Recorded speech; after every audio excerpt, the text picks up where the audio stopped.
And we're on. Coach, welcome back. What an exciting week. No special guests. No. Just you and me talking ball. Lots of fun stuff going on. Everything from seasons wrapping up, teams advancing, records being broken, all kinds of wild job openings, all kinds of wild shenanigans. I'm going to try and jump on my Facey Space and share this live video real quick. Yeah. But we are going to go over all those things.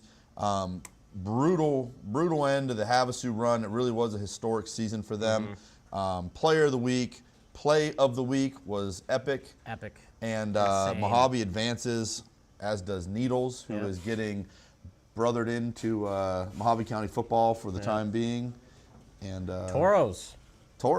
Yeah. Yeah, it was a lot of fun having them kids on. You talk about it was energy, no filter. Probably our funniest episode, I would say. I sure hope so. I laughed. I hope that people enjoyed it. So no, that was a great one. And I did put in there, guys, if you do want to comment or interact or ask questions or drop us little tidbits of information, put it on one of those live feeds on Facebook to where we can see the comments, and we would love to interact, assuming you're not bad-mouthing some child or something. Of course, yeah. We have standards. Yes. So with that being said, let's jump into it. Kingman Academy opening. The probably least surprising thing happening in yeah, football. I would definitely say least surprising of the jobs that we thought might open this off season. Literally happened an hour after our show ended last Wednesday that it was announced, and I think this is an interesting job. You bring the right coach in there, it could turn things around. Because to me, like, all of these programs, we have floors and ceilings. We all have the same floor, 0-10. In Kingman High's case, that one 0-11 year. But the ceilings, it varies. Like 0-11s are special. 0-11s are unique. You have schools like Mojave, who we don't know what their ceiling is. We're going to find out this week.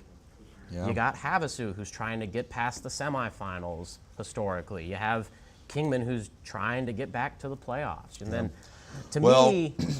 and Kingman is getting competitive. Yeah, Kingman's got more competitive. It was only 6 years ago that the Kingman Academy game was a complete flip of what it is now. The Academy was the one blowing them out. Right. And it's all about finding the right guy to take over that program and switch things around. I believe of the 3 jobs in Kingman, though, the Academy has the highest ceiling just because they're in 2A. Yeah. But I feel like that means it's a low roof. You could say that, but at the same time, to me, a state championship is still a state championship. Sure. And I think that's part of the pro of Desert Star as well, is being in 2A, where I think 2A is the right size for so many of the schools. The reality of, which we'll see again this week when Mojave goes and plays as a 4A team, dressing maybe 20 athletes, a couple kids that are brought up to fill jerseys, I'm sure, for practice, things like that. And then the other side's got 45 dudes. Right, and I noticed a lot of upperclassmen. They did the new conference alignments for all the other sports just recently, and Mojave's barely over 1,000 now, which I was kind of surprised by. People are vacating the school. Yeah. Not sure what's going on there, but a long cry from the once, 1,200-1,300 enrollment they had, and I believe they were up around there when I went there a lifetime ago. So right, I agree. A lot of really interesting things, and I'd like to get your thoughts on, we were talking about coaches not being on campus, and at one point at Mojave, we had a bunch of coaches who were not on campus, and it's very challenging. Hopefully Kingman Academy can get someone who's an on-campus, there all the time, around the kids in class, on-campus coach, but it's tough to find these days. No, I agree. I think the best option for the academy is to find an on-campus coach, preferably, hopefully there's a PE or special social studies opening, because those are where you get most of the football coaches. Right. Very rarely do you find a science, especially a math, exception being like Coach Stephen Brown at Lee Williams a couple years ago. He was a math teacher. That is like finding a dodo bird. Yeah. I'm 90% sure Coach Ruckle was just a weights teacher when we were there. He was our head coach. Yeah. And he had a pulse on every single thing happening in that school all the time. You couldn't get away from like the football coaches knowing what you're doing. But back then, I want to say we had 5 or so of the football coaches were on campus. I mean, it was probably an ideal scenario. Right, that's huge, and that's ideal. I know definitely at the Academy right now, there are basketball coaches on campus, and some would argue that Academy's basketball program is one of the best in the county right now, just because of that fluidity. And to me, at the Academy, one of the requirements of that job is you need to recruit the building. You need to have the basketball and the baseball players playing football to be competitive and successful. Yeah, I agree, and there's actually a couple guys that I hope that are on that honorable mention or even first or second team list that are basketball players at Mojave that I would love to give shout outs to who have joined and made a difference on that football team. Right. So the fact that we only have a few games, we have a little bit more time to commit to the teams that we are covering. Right. So with that being said, unless you're putting your hat in the ring for the Kingman Academy job. So I have had a number of people. I believe you just said a week ago you're not doing it. I've had many coaching friends and teachers that are currently at the Academy ask me about that opening, and all I'll say is I think they should hire a teacher, an on-campus guy. I should be the last choice. There you go. If they can't find anyone else, they have my number. I'll answer the phone. Yeah, there you go. But I will leave it at that. I hope they find a great candidate. I'm rooting for Jeff, I know we dumped a lot of random pictures on you. Do you have them ordered or labeled in any way? Depends what one. Do you have the the screenshot I sent you of the Toros coach? I do. And the trophy? No. Walking in the rain. Oh. So Was it this one? let's see. There we go. There it is. So let me tell you, this is what I affectionately call the godfather of local football. That is Matt Maish. He coached the Toros, and he makes this post, says he's getting ready on to the next chapter. Wherever Matt goes, football success follows. And so very excited to see where that ends up. I won't speculate till there's official announcements or whatever comes about. Is that a bulldog at the end of his graphic? That's definitely a dog, I'll tell you that. So, You got any bulldog mascots in the Bullhead area? well, not in the Bullhead I area. don't think he's going to Kingman. Yeah, but, Matt has been, again, I call him the godfather of local football because he coached most of the who's who of high school football, juniors, seniors, and graduated kids the last few years. Right. In the youth programs, up into high school, travel ball, including some very good players in Havasu. And so wherever he goes is always very interesting. And, I consider him a pretty good friend and, one of the good football minds in town. So wherever he goes is going to be interesting. Definitely. Toros, they did win their 11U championship. Yeah. Competitive in the 9U, lost a close one. We do have some highlights from that game. Yeah, and so they both played good games, competitive in the championship. We were fortunate to have them on. What a fun group of kids. And it's like a broken record story in that they go up there with, 15 kids or whatever. Yeah, Come on, K-Baby. Come on, K-Baby. Great throw. Good job. In duress, in the rain. Yep. Tough run here. I mean, this is foreshadowing the future football to come. I mean, that's a different record books. But congratulations to the Toros. I think we actually have a picture of one of them with their with the 11s with their championship. Yeah. And the 10s may or may not have been not as excited taking second place. Yeah. But congratulations. Those guys are part of the future of football. There are other groups doing good things, but pretty exciting to go up to that Vegas fall season, compete, win. I mean, that's big-time football. When we played in that Nevada conference, those kids who are now all graduated, much like my son, John Williams, Right. That group, a lot of them are D1 football players now. So a lot of those kids that they played are going to be the who's who of, football in the Vegas area. So very exciting. Congratulations, and look forward to following along and watching that ride. So Yeah, definitely excited for the future. So moving on, we had some more schools get their region recognition awards out, and we will start with Desert Star. They had their region recognitions for the Metro 4 region and 2A. We don't have any fancy graphics, unfortunately, but just to shout out some guys, they actually got a couple of first-teamers, surprisingly. Jacob Williams at quarterback, first team. Impressive, had a solid year. Congratulations, actually, going far back enough. Did play youth football with the Firebirds at one point. So, And then on their first teamer, they got Ryan Rodriguez, their freshman wide receiver, first team receiver, tight end. When he's healthy, he is an absolute difference maker. Stretches the field, good hands, big, physical, and you talk about them not having any seniors. They're going to be loaded with young talent at that school. Yeah, with another 13 eighth graders on the way. Yeah. And then second team, we got Connor Lowe, defensive lineman, Justin Paris, defensive utility flex player. I know Coach Clark spoke highly of those two all the time. Ian Orsoro, who's also their center, got a second team linebacker. Very cool.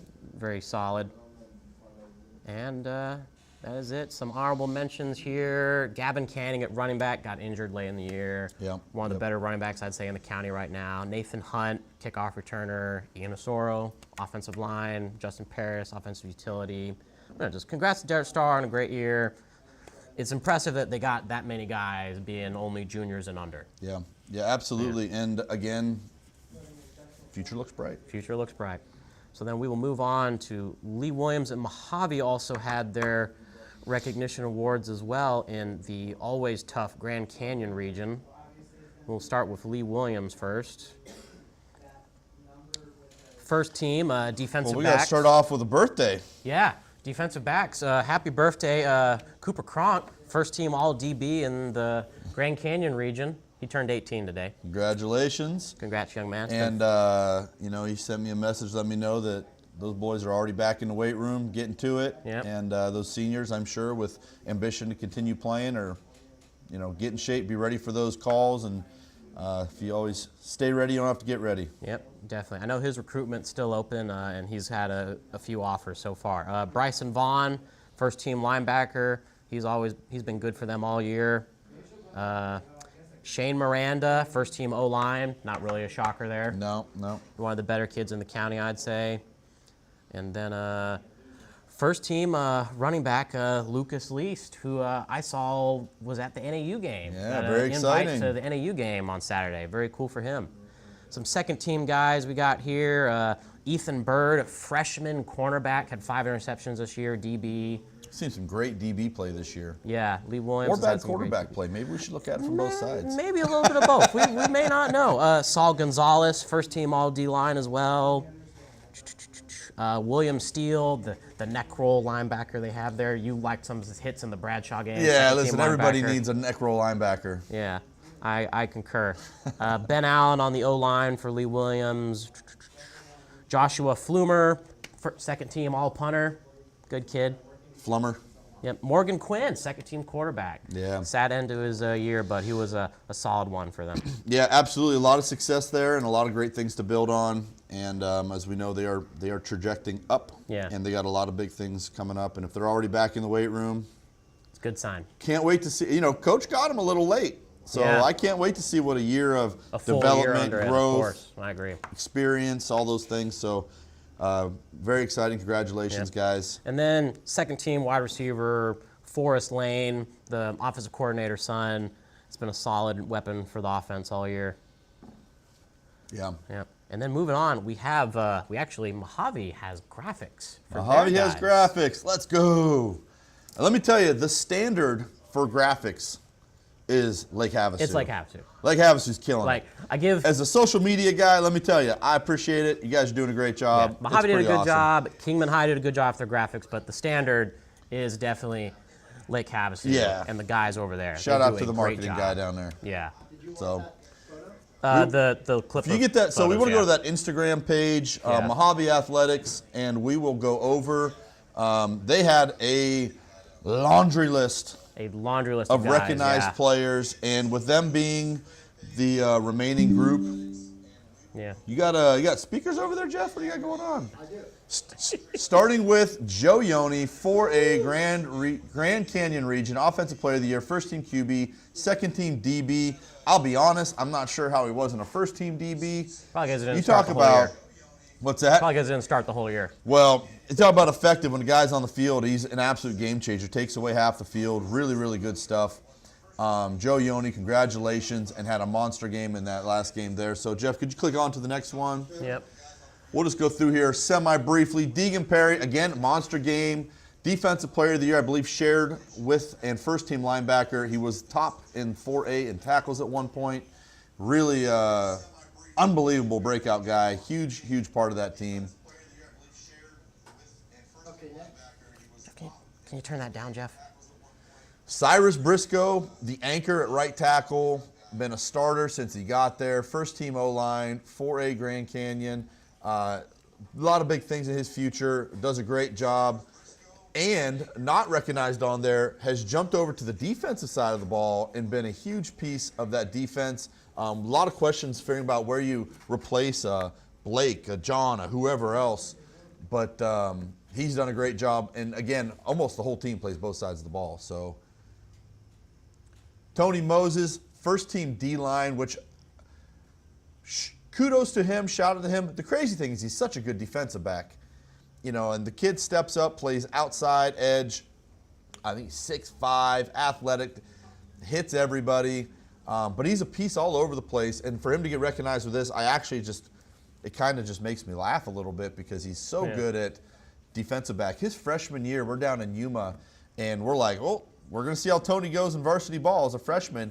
Breaks on one of the first passes they ever throw at him, interception in Yuma, and then transitions to D-end.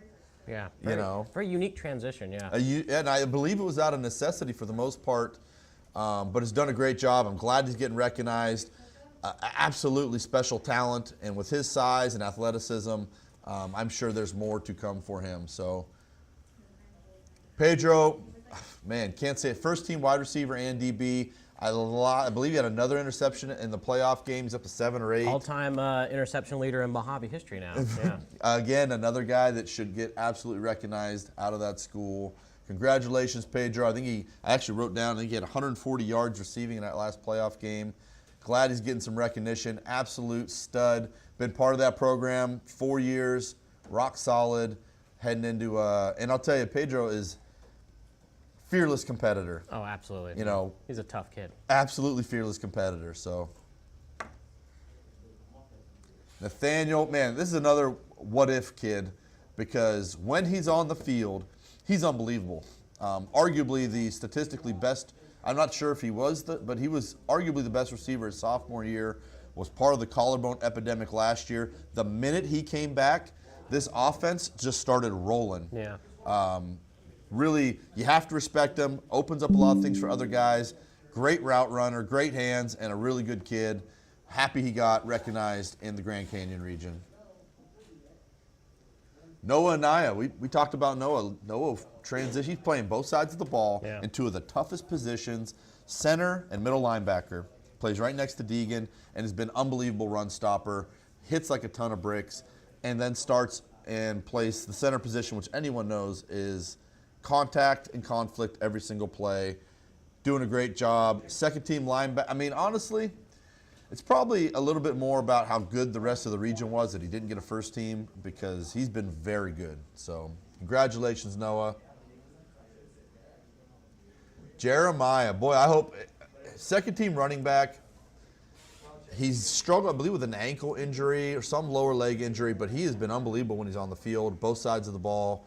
Second team running back, junior, really a talented kid, powerful runner, and you know, going back to the game they just had, they had a committee by running back kinda, but really it was Deegan and a couple other guys rotating around because their 3 starting running backs were all injured. Right. So if he plays all the games, a little bit more, who knows where his ceiling is, but really a great football player, and hopefully he's back and healthy this week. Next one there, Arganda. So this is one of the basketball players. And I tell you, look at him. Tell me that doesn't look like a football player. He came out last year, got his feet wet, and immediately recognized the talent that he had for football. Big, athletic, strong kid, second team D-line. To be honest, he's been pretty good on the O-line. He went and took over the left tackle position that Benjamin left. And, usually you lose a guy like that, there's a little bit of people are going to test you. They're going to see. And he hasn't skipped a beat. He's done a great job. And I'm happy getting recognized. Really good kid, good athlete. And one of those basketball players that had he not come out, it's a different team without him. So congratulations, Gavin. Much earned there. AJ, absolute dog. DB kick returner. I love AJ. DB, kick returner, kicker. Good basketball player, good soccer player, great kid to have on the team. I believe that he got brought out with Tony last year, and we didn't know what to make of AJ. And look at him now, doing a great job. Yeah. And I don't know what the heck he's doing after this, basketball, soccer, whatever, but good athlete. And to go out there and play this game the way he's played is a testament. So congratulations, AJ. So, and then I believe there's a bunch of second teams, and I know it'll take you a second to pull that up, but it's amazing how many of the kids they have that are recognized and have been doing it for them for so long. I'm really happy that they got recognized in their region, and if there's not a few that don't get recognized in the state, I'd be shocked. That was all second teams, but there is honorable mentions. I apologize. Couple honorable mentions, yeah. Yeah. Do you have that other post there? Perfect. Thank you. I got it here. Maurice Linton, MOHAVE running back, Cesar Rodriguez. Yeah, so that's you gotta go to that other post they got there. Let's see.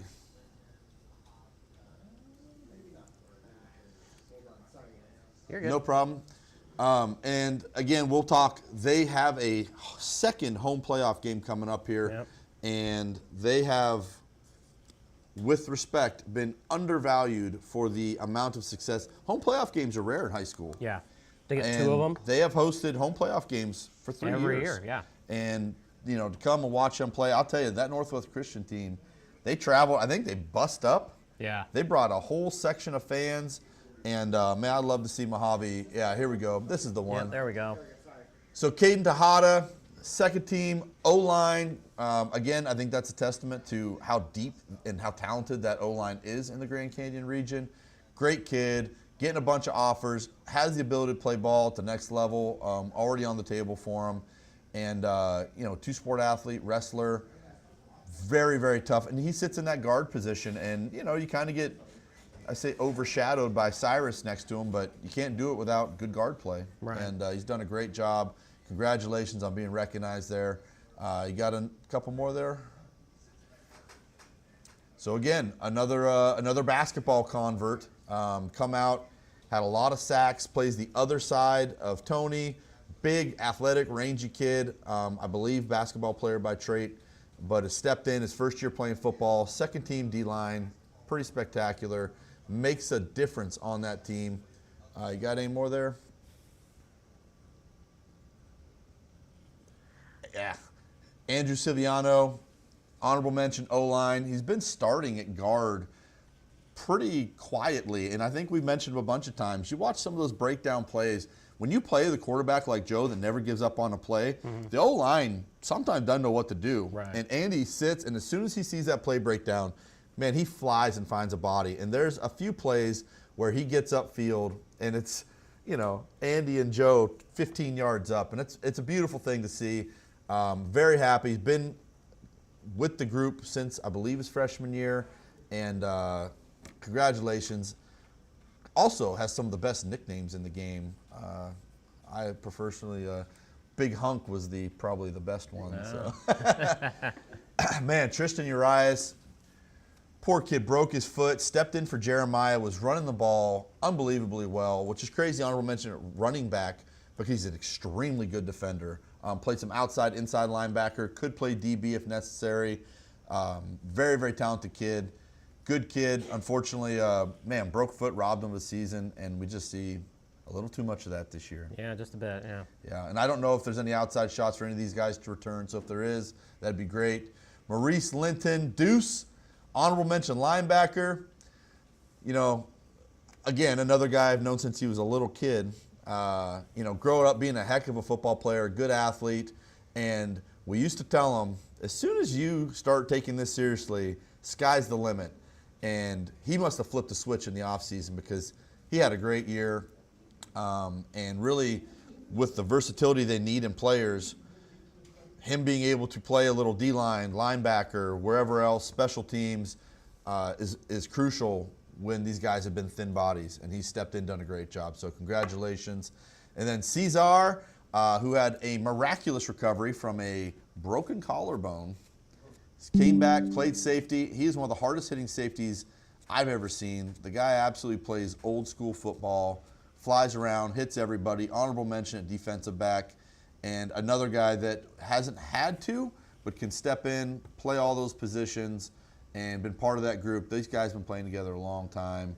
And most of them are seniors. I think Jeremiah was the only junior, yeah. I think. I apologize if we got that wrong. But congratulations, guys. I'm happy to see you guys get your kudos on your way. And more football to come for them. More football to come. Yeah, very exciting. Let's talk about their game on Friday, though, that you and I both attended. A very fun, exciting game. Yes, it was. Northwest Christian jumped on them early. Really, a battle of two very talented quarterbacks. Yes. Most of their big offense came from their quarterback scrambling, improvising, and making very, very tough throws. Yeah. And ended up being a barn burner, a real back-and-forth game. Punters didn't get to see a lot of work. No, not a lot of punting, and not a lot of situations needed for punting, but also I think Mojave went for it on fourth down. Yeah, there were some interesting 6, fourth 7 down times. calls by Mojave. Yeah, like and that. Then one of my favorite calls they made late in the game, fourth down. They've been going for it, and they go with the pooch kick. Oh yeah. And Joe ends up pinning them inside the 10, I believe. With 16 seconds Swings left, the field. Great call. I hadn't seen them do that all year, but pretty clutch and made them go the distance. Ended up being crucial because they just missed a long bomb that would have made it a ball close. game. Yeah, that close. To their best player. And they were led by our player of the week, Deegan Perry, who had to step in at running back with 3 guys out. And boy, did he have a game. 26 carries, 144 yards, 3 touchdowns. All while playing middle linebacker. 1 catch for 12 yards and a touchdown. And then added 10 tackles on defense and a hurry. Yes.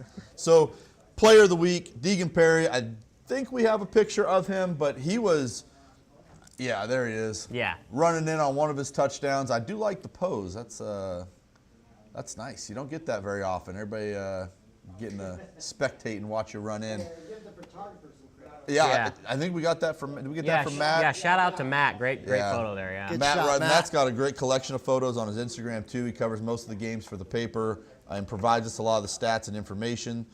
Really good dude, but Deegan was huge in this game. Yeah. Especially knowing that they were down all their running backs. You kind of wondered where the running game was going to come from, and if you didn't know he wasn't a starting running back, you would have thought he was a starting running back. No, I was impressed, and I was surprised by how often Mojave ran the ball. Yeah, well, and, it's a testament to the O-line. I think that the way Northwest Christian played it was trying to contain Joe, right? In which case, you got to make somebody else beat you, and Deegan beat him.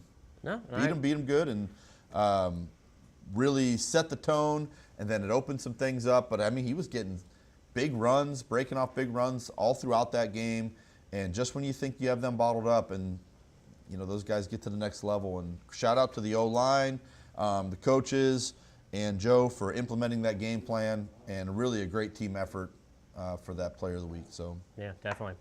So that moves on to our second game, our Battle Mountain versus Needles in the semifinals, the Mud Bowl. The Mud Bowl.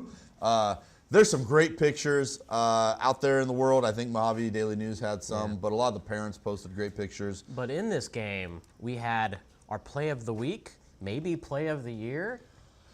And listen. So we got to go full screen for this, guys. You guys just have to watch this. This play. is sent in probably by 5 or 6 different people. He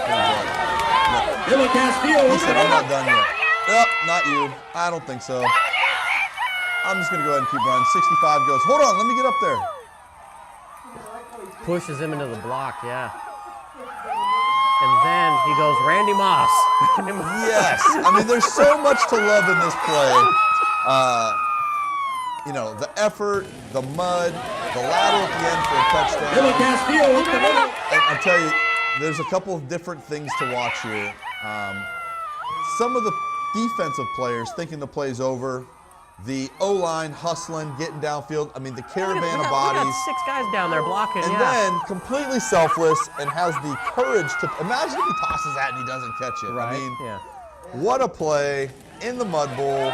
Congratulations. Yeah. Gosh, I feel bad. Terrible. Quarterback rushes all the way downfield, so we can I don't even catch have the, that do you have the lateral, name of the running back? Castillo is his name, and then the quarterback, I am pretty sure, is Hudson Smith, number 12, finishing off that run, yeah. Great run, great team effort, and things like that are the difference between championship teams and not, and beautiful to see it. Shout Great out job, to guys. Dylan Castillo, running back, middle linebacker, kicker.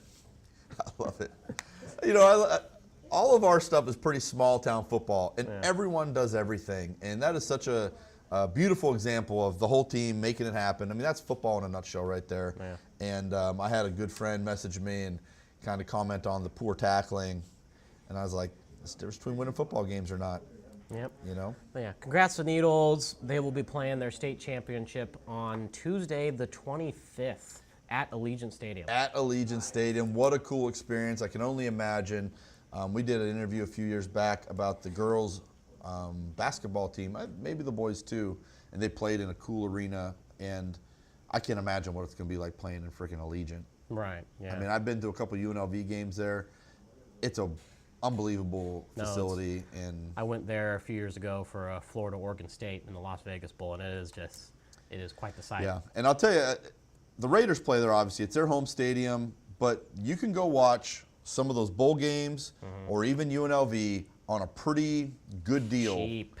For where you're going Yeah. and what you're watching. Go watch some of those bowl games. Go watch UNLV play next year. You always want to take your kid to a football game and show them what it is, but an NFL game's a little expensive. The Raider tickets are going to cost you an arm and a leg, but UNLV football, a good product, but also a cheaper product. They played good football up at UNLV the last few years. So congratulations, Needles. Best of luck. Hopefully we'll be having somebody on here talk about a state championship out of that school here real soon. Yep, So hopefully. So then that leaves us to our last game, and probably a sad, sad game. Lake Havasu visited Minka Mountain down in Tucson, and it didn't go to plan.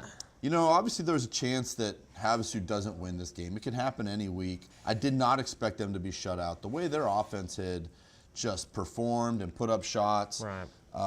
Didn't expect it to be a shutout, but Micah Mountain has been an absolute powerhouse. They are the reigning state champs. Reigning state champs, absolute powerhouse. Even the years they didn't win, they were, semifinals or beat top teams, and it's a lot. Travel on the road, make that drive, on that run.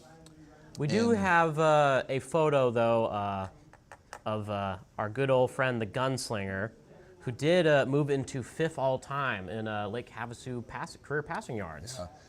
Very cool. And like I said, one of my favorite players to watch, not just the style that he plays, and I don't know what the internal discussions were in the locker room as the starter went down, whatever else, but the kid just plugged right in, went right to it, and played ball. And honestly, to even have that background as a quarterback and then seemingly transition to wide receiver effectively and then back in is a testament in itself. So you see a lot of teams, like when the quarterback goes down, like, that's it, the season's over. Yeah, we see it currently. But Halo came in there, played great, led them, and now it's been funny talking with their OC, Riley Freeland. Like, he's gotten some college offers at quarterback now. He has like 3 of them right now, which has been awesome to see. That is very awesome. And again, is Coach Free doing a lot of this media stuff? I'm pretty sure most of these graphics are Coach Freeland, If it is, it's much appreciated. Do a great job. And I can tell you, the kids love it. The kids appreciate it. It's a great way to get their message out to the community about the success that you have, what you're doing with these young men. And I'm happy to see some other schools follow suit. It's a little bit of recruiting, too, if you think about it. It's absolutely great for recruiting. And they made a graphic there, and I don't know if we have it, but it really was a year for the books for Lake Havasu football. Yeah. Again, I'm sure their expectation was success. Yeah. but it was a great year with fantastic success. At the end of the day, only a few schools can end their season with a win. Yes. But I would still say that Havasu this year had a successful season. Mojave has had a successful season. River Valley has had a successful season. Absolutely. And we Mount. talked, it's a lot of great success throughout Yeah. the area, and it shouldn't be taken lightly. When you have some success, it seems like it gets, maybe taken for granted quickly. Right. And it's not. It shouldn't be. I mean, every one of these schools is not that far removed from some tough times. And to be hosting a home playoff game, to be winning a playoff game, to be having kids recognized amongst their peers in the region, hopefully in the state, by colleges out of area who want your kid to come play football for them and represent you again, should not be taken lightly. No, And I agree definitely. And success is different for every school. I can count on one hand how many times Kingman has won more than four games or more in the 21st century. Like it's hard at some of these schools. yeah, absolutely. And that reminds me, we'll talk about that article that someone had written about Mojave football in a little bit here, but I don't want to shortchange Lake Havasu. It was an absolute blast to follow along with those guys. They've got talent all over the field. They've got kids who are definitely able to play college football if they're wanting Have to. a couple kids, Carter DeVette and Luke Johnson. They had invites. They went to the Idaho State game on Very Saturday. cool. Yeah, very cool. And I'll tell you, I hope and assume all of your schools will promote your commitment or offers or whatever else. But if somebody doesn't have that available to them and they want to come on here and announce it, we'd be happy to help produce it, put it out there, Absolutely. and show our appreciation for what you guys do, because you really do go out into the world and represent us as a community. One more thing I'd like to say about Havasu before we go on to previews and picks for next week. So Riley Freeland, he is also the recruiting coordinator at Havasu, which is a position I don't believe the other seven Anyone else schools has. have. And what a What a concept. What a recruiting coordinator is he's the guy on staff that talks to the colleges, that sends out your film to all these schools, and gets you out there, gets you offers and stuff like that. Yeah. So Coach Free, if you are available, I would love to have you come up and talk about football, but I also love to have you come up and talk about recruiting. Although it is your job there with those kids, there's a lot of kids who don't know what to do. I mean, there's no reason why more schools shouldn't have that, because if you think about what it provides, you're getting kids opportunities that are life-changing. Yes. Whether it just be from environment, exposure, education, whatever that is, it's going to change their life. And to not do everything you can to get them there after they've put in all the work, went to the classes, got the GPA, which is extremely important, is an absolute shame. So, or if there's anyone else out there who considers themselves a recruiting expert, I would love to have you on and have a conversation. Yeah, because a lot of these schools, like that job, it's another hat that the head coach has to wear, and it kind of sometimes it gets shoved in the rug because there's so much stuff going on. Because head coaches now, that's a year-round job. Yeah, well, it should be, yeah. Jeff, I actually sent you a picture from Mauk. Did you have that? The softball picture. So, Mauk, so we're talking about recruiting. Look at this. You've got 4 girls, 1 softball team at a 2A. 2A softball, yeah. I believe. Yeah. And I mean, you've got D1s up there. I don't know all these schools. I mean, you've got their youth program. Yeah. You have success right here, and that's a great picture. I love how they're all doing their fake smile for the selfie. That's unbelievable. Yeah. That is huge, and congratulations to them. And at major universities too, yeah. Major universities, yeah. And I had seen a couple River Valley girls also sign their commitments, which is extremely exciting. I apologize I didn't grab that picture. I believe Lee got a couple as well. Yeah. Yes. Man, it's beautiful to see, and I think that's most kids' dream who want to keep playing the game, get an education. We all love our hometown, but you need to get out of your hometown. You need to see the world. You need to see other things, get exposed to other stuff. And, very, very cool. So, sorry to get off track to softball there, Argonda. Thanks for picking that up. But congratulations. And, Coach, if you want to come on and talk about it or even record a little video or something and send it in, we'd be happy to play it. Definitely. But great run by Havasu. A ton of fun. What a fun group, too. I mean, they sent in a lot of videos. Every week. We got to share in some of their success. One of the more there. open coaching staffs, I would say, definitely. Yeah, and a lot of fun. Not to say that it's all about fun, but man, they're a fun group. They're excited. They're proud. Fun to watch. Yeah. They support each other. Like there's a lot of really beautiful things there. So can't wait to see what they got in store next year. I hope they get some kids to college, and we at least get to give them a shout out on here. Absolutely. So that moves on to our previews and picks, and the standings currently. I believe someone still has a 2-game lead. Yeah, someone has a 2-game. 2-game lead with how many games to go? 2, maybe 3. Well, this is easy Yes. for me. I mean, Yep, 2-game lead. We're slowly running out of time. Toros, congrats, 3-0 last week. Good job by man, them. them little kids know their stuff. Yep, those little kids did know some Fearless. things. Fearless kids. Yep. Fearless. Yep. So that moves on to our first game, Needles versus Pershing County for the Nevada 2A State Championship. This is one of Needles' few losses. They lost a close one to Pershing County early in the year. The people, oh, shocker, Mojave County likes Needles. What do you know?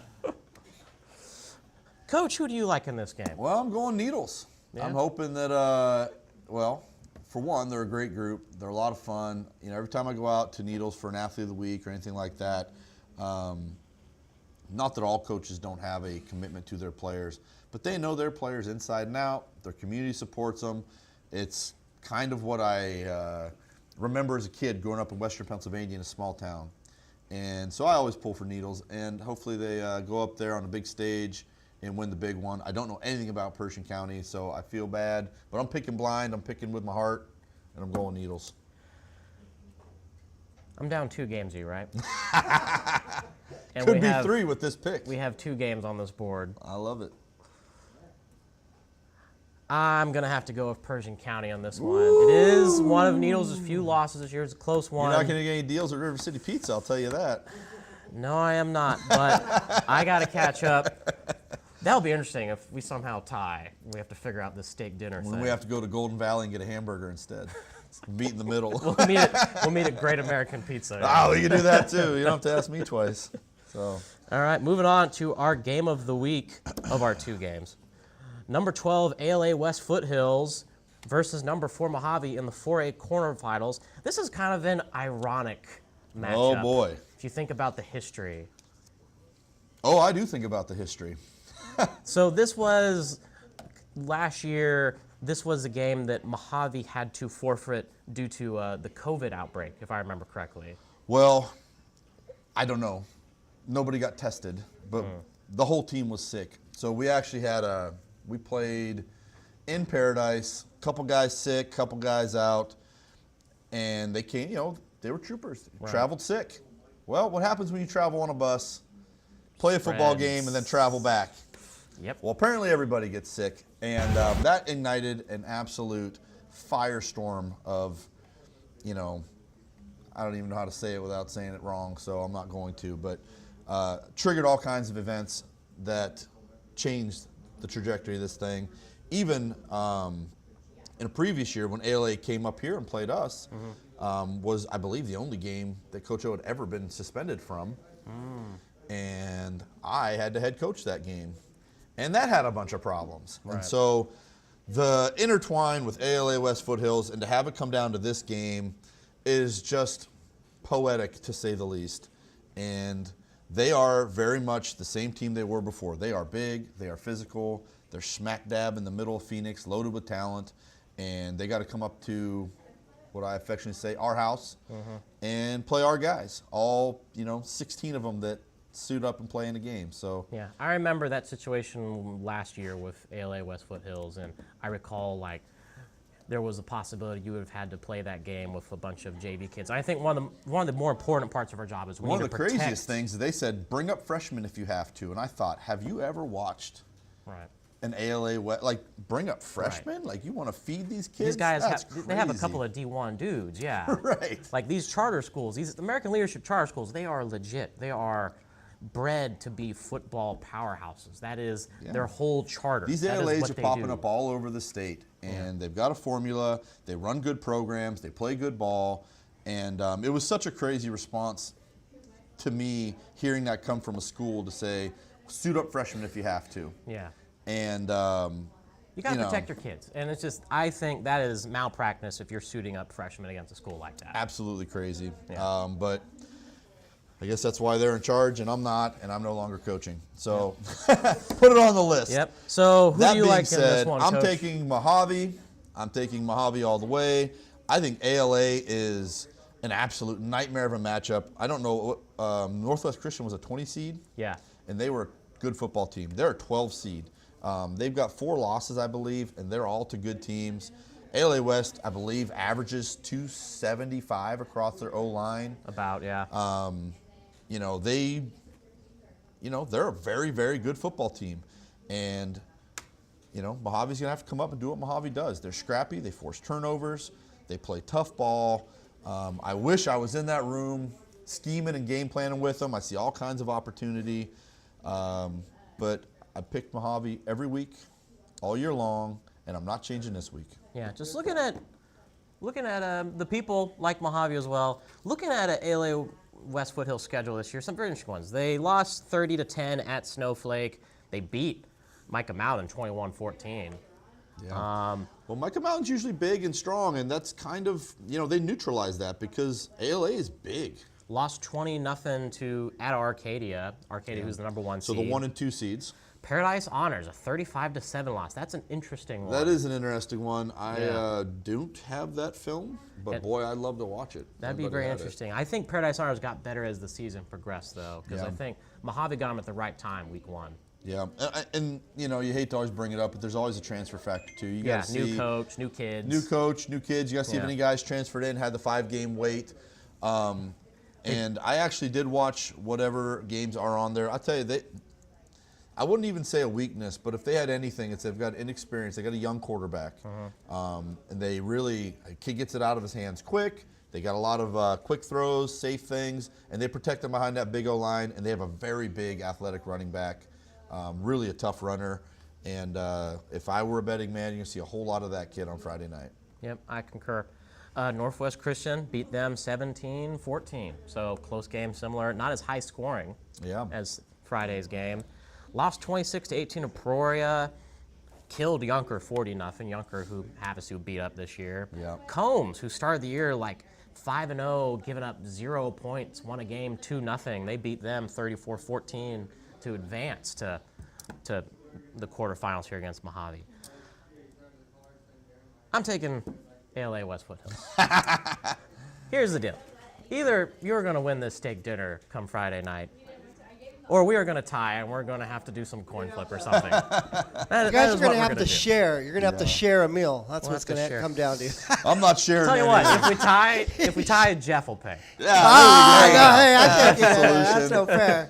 Yeah, absolutely. I understand your pick. I don't care.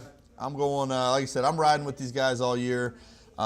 They have improved all year. If they could stay healthy, if they had a little depth, they are an extremely good football team. Yes. And I do laugh, though, because they're going to play their style of football regardless. They're going to go for it on fourth down. They're going to take risks. They're going to play for the big play. And they have been doing it since they were in elementary school. Right. And is it risky? Yep. Has it worked out for the last 4 years? almost 10 years for these guys? Yes, Yeah. it has. So these guys have been playing together at a high level. They're not gonna lay down for anybody. It's gonna be a great game. I really want, and I'm gonna read this little article that somebody wrote. I don't know who. I apologize if I bother the author or whomever. But these guys might be playing their last home game of their careers here. Right. I think there's does it go to neutral site after this? If Arcadia loses, then Mojave will get our home game, but I think that's unlikely. Yeah, and if it happens, great. But if this is their last home game here, I would love to see the football community, the who's who in the town, come out and watch these kids one more time. They have been unbelievable. I would argue that over the last 4 years, their number of wins is better than anything that's been at Mojave in my lifetime. I think I've said it a Probably million times. Yeah, maybe back in '73 when they won state, they had a good couple of runs. That was 1 year though. Like I have no idea. The years around '73, not so great. But this group has been unbelievable. They have been special. The amount of talent on that team it's crazy because you have guys, and I don't even want to say anyone is overshadowed. From game to game, they get overshadowed. I mean, Pedro was unbelievable early in the year. Nathaniel comes back, has some huge games. Yep. Pedro's huge in the playoffs. Tony has a big game. Yep. And then you got Joe, and then all of a sudden, boom, Deegan pops out and has a 100-yard rushing game in the playoffs. 4 touchdowns. Yep, Jeremiah Huerta was looking great at the start of the year, and then you got Deegan showing up. You have Urias had his moments before the injury. And, and then you've got an O-line many that gets weapons. very little love, and you've got a bunch of. I mean, Gavin's the only one who's not a multi-year starter, and those guys have been doing it for years and years and years, and you don't hear anything from them. Yeah, Cyrus Briscoe, one of, if not the best linemen in this county, I'd say. Yeah, really, really talented player. Gavin steps in on the other side for a good group. Doesn't skip a beat. Noah Naya, Both, one of the almost better the whole centers. team plays both sides of the ball. Yep. And show me another team that does that. Well, I agree. Show me another team in 4A that does that. There are a lot of teams at smaller Yeah. schools that have to do that. Like even Havasu, they're able to find a way to mostly separate their offense and defense. Yeah. So I'm gonna peruse through this. This is about Joe, but it is also reflective of the team. And again, I don't know who wrote this, but I'm all in on Mojave. I think people forget that Bullhead City is part of Arizona because it's 250 miles from Phoenix, which is so true. Talk about being on the back burner for the state. This group, number 4 seed Thunderbirds, have accomplished the last few years has been special. I'd love to see them walk away with a championship to show for it. The QB, Joe Yoni, has 79 career touchdown passes, 47 career rushing touchdowns, also just 45 offensive yards away from 10,000 in his high school career. And that's with a broken collarbone out half the year last year. Yep. So I wish I knew what the Arizona high school record for rushing touchdowns for QB was, but I think Joe Yoni is close to setting it. The most I can ever recall is QB Teddy Rubin at Saguaro, who had 51. Mojave also didn't have a playoff win since 1983 before Joe Yoni Jr. got there. And they have made the playoffs all 4 years. He's been the starter. He went to the 3A semifinals in 2023. Kid's probably going to go down as the best athlete in Mojave High School football history. It would be awesome to at least have a championship appearance to go along with it. And, there's a lot of pieces in there, but you cannot deny the success that this group of kids has had and how it's flown relatively under the radar. I would argue that it's more recognized outside of the area than it is here. You could definitely make the argument. I agree. I would say this has been, even though there hasn't been a championship yet to add to it, this has been the golden age for Mojave football. We've never seen a run like this in the history of the Thunderbirds. No. And we're talking about the second oldest school in the county here. Right. And, I graduated in 2001. I went 4 years at Mojave. I think we won 2 games in my 4 years there. And I don't think that changed a whole lot. They had a little conference realignment. I think they had a couple decent seasons somewhere in there, but nothing like what this group has had. I've told the story to anyone who would listen about this group of kids. It really started with John Williams coming to Mojave. He kind of paved the path, showed the way, showed that there's someone there that you can build around. The rest of the group came behind. That would be my son's class, and that brought a bunch of Firebird kids. And this is the result of it. And Joe has been unbelievable to start as a freshman in high school football, let alone be good, a difference maker, be a part of these teams. And like I said, I went through that list on purpose today because those kids are a special group of kids. And I'm very proud to have been a part of them, but also to have watched and seen it because I don't think we're going to see anything like it for a long time. It has been awesome to watch them this year. I am rooting against them, but I still enjoy watching those kids. I love watching Cyrus play. I love watching Yoni. Tell me they're not exciting. They are fun to watch. Ever since Nathaniel came back, their receiving core has been insane. Changes the offense. And it is so much more fun watching them than coaching against them. Yes. I can only imagine. And I'll tell you, I watched Northwest Christian played a good game. I think that their plan was, we're going to try and get our pressure. We're going to try and keep Joe in the pocket. Yeah. And Joe beat him with his arm. So then went down to a forefront, brought some pressure. Yep. Then they ran the ball early too, but then Joe beat him with his legs. And I think everyone on that team will tell you they're a great team together. Pedro is unbelievable, and you don't get a Pedro article, but Pedro's been really good. Yeah. Leads the team the school in interceptions. Yeah, Pedro's been great. Adrian Loya's been great. Gavin Holmes. The O-line, like Noah Anaya, Holmes, Cyrus Briscoe, Andy Tejada. Yep. I can't name you a better O-line in the last 4 years in this county. Yeah, that group has been so good, and I am happy to brag them up. I want them to know that it is appreciated, it is seen, it is recognized, but I'd love for the rest of the town to come out and see it as well. Like Yoni, all these skill players, they're great. They are great. But that O-line is what's built, is the centerpiece of this team. Like nothing starts without those guys. And they have done it a lot of different ways. They've been down guys. They've had hurt. Last year, Joe breaks his collarbone. Isaac Urias steps in, leads them to a playoff. Right.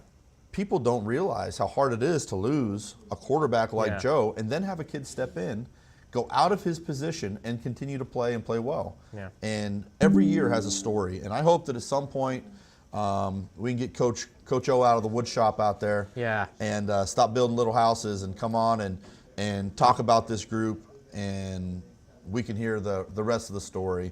But what I really want to see is let this thing go a few more weeks and see where it goes.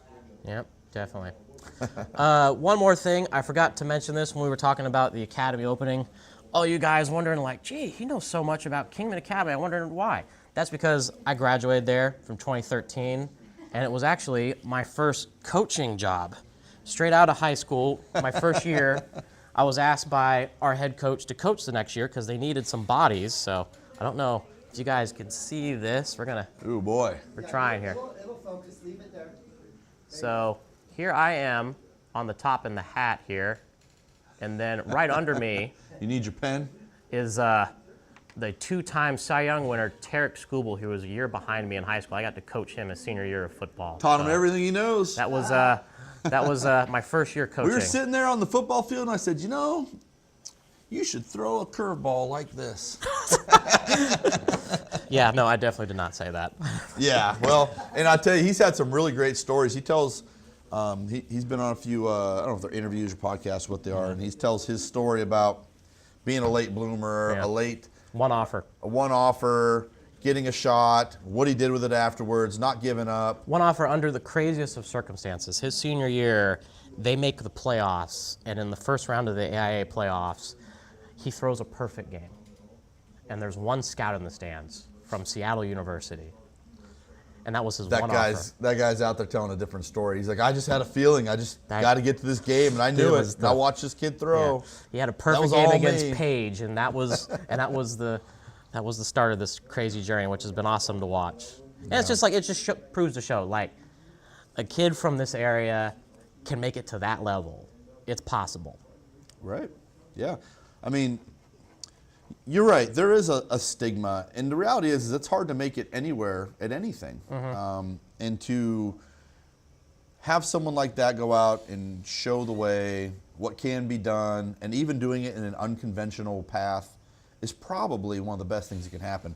I'll be honest, I'm surprised there's not more stories about it, local media or whomever telling that story, because you talk about inspiration. He got Tommy John early in his career. Yeah. Probably threw faster afterwards. He did. That was kind of the key turning point when he got Tommy John after his sophomore year, and those balls started turning into strikes. Changed everything. Yeah. And that's a kid that you coached in football, went to school with, watched him pitch, watched him grow, and then watched him come back a hero. Yeah. No, and it's just been fun to see the town rally around him. It's been awesome. Yeah, it's very cool. We don't have to give Skubal congratulations. He's already getting enough. Yeah, so. I think he's doing just fine. Yeah, but I do want to give another congratulations to all these kids this season. As this thing's winding down, we've seen kids play their last game. We've seen kids fall short. We've seen kids succeed. And, kind of a reminder that these are all just young men out there playing ball, and a lot of them love it, and they may never get to play again. So enjoy it, appreciate it, play hard, don't waste any games. I always talk about there's only 10 guaranteed games, and that's assuming you're healthy for all of them. Yeah, especially all you underclassmen that are watching. Take every game. Don't take it for granted. Go out there, give it your all every play. I know those Mojave guys definitely are, because Mojave knows that every play could be their last together as a group. Yeah, absolutely. And I'd love to get. I got a couple buddies who are weight room junkies, and maybe in the off season we'll bring them on, talk about off season, because every team that had success had successful off seasons. Starts in the weight room. Starts in the weight room. Starts with getting around your team, spring ball. Champions are made in the summer and spring. Yeah, it's very challenging to show up in the fall and expect to plug in and be ready. Right. Football is a unique commitment like that. Although every sport requires year-round work, Yes. you can go do a lot of it and then step right in. In football, it's tough. Yeah. Different vocabulary, different plays, different positions, different things that all go together. The physicality of the game just forces you to get stronger. Right, yeah. So that being said, this has been a lot of fun. We'll have to see how this works out with the Thanksgiving holiday. Yeah, what games are unfortunately, happening or not. Unfortunately, with my job, getting next Wednesday off would be near impossible, considering that is the busiest day for every grocery store in America, the day before Thanksgiving. Yeah. So we will see. We'll keep you guys updated. We'll let you know what day we move next week's show to. We'll see you guys next week. And we do want to do a kind of a year-end collective awards recognitions, things like that. Yes, got the Mojave County team, been putting that together, getting pictures from coaches for guys. Still got to get a couple more, talk to some guys. It's almost put together. Yeah. Guys, check this out real quick. Should be a lot of fun. Good old Toro. Oh, yeah. Is there audio on that? Let me tell you. So with my pleasure, it is Nice my shades. utmost pleasure to present you guys with Yeah, is there audio? NYS Fall Yeah, 2025 11U Local Championship. Let me tell you, it's bittersweet when they have to hand that Las Vegas trophy to a bunch of Arizona kids. Been there, experienced it, seen it. It's a lot of fun. Those guys are absolutely amazed that 15 kids from Bullhead City come up and play football like they do. And that is a testament to the coaches, the players, the families. It's a commitment to make that drive. It's a commitment to get that practice. It's a lot of fun. We do have some comments. Forever Little Muffin. That's what I liked. I told you Andy had the best nicknames. Yeah. And we called Deegan. We called Deegan Hot Butter, and Andy was Little Muffin their freshman year. No, that's funny. We were just throwing together random because they were hanging out together. Right. We said they go together. I think we just left Perkins and got a muffin and a little hot butter. Yeah, big hunk. Great. Yep. Yeah. They got. Yeah, man, that's a great reference right there. Yeah. And then Mr. Briscoe. Lose weight, play football. John did have to lose weight. John was a special athlete, and he's talking about John's youth days. And you're talking about Joe being, the best athlete and having two of the best athletes to ever come through Mojave within 3 years of each other, Right. 4 years of each other, is pretty spectacular. And it's an interesting debate as to who will be the, greatest athlete to come through there. But two of the best athletes I've ever seen go through there, and a lot of fun to have concur, worked with yeah. both of them. So, boys, I'll see you guys Friday night. Wish you the best. I hope that everyone can come out, support, watch. They are the local public Bullhead City High School Only team. team left in the county still playing. Yep. All right. See you guys. Have a good one, guys. All right, see you next week. Next week, everybody. Little Muffin.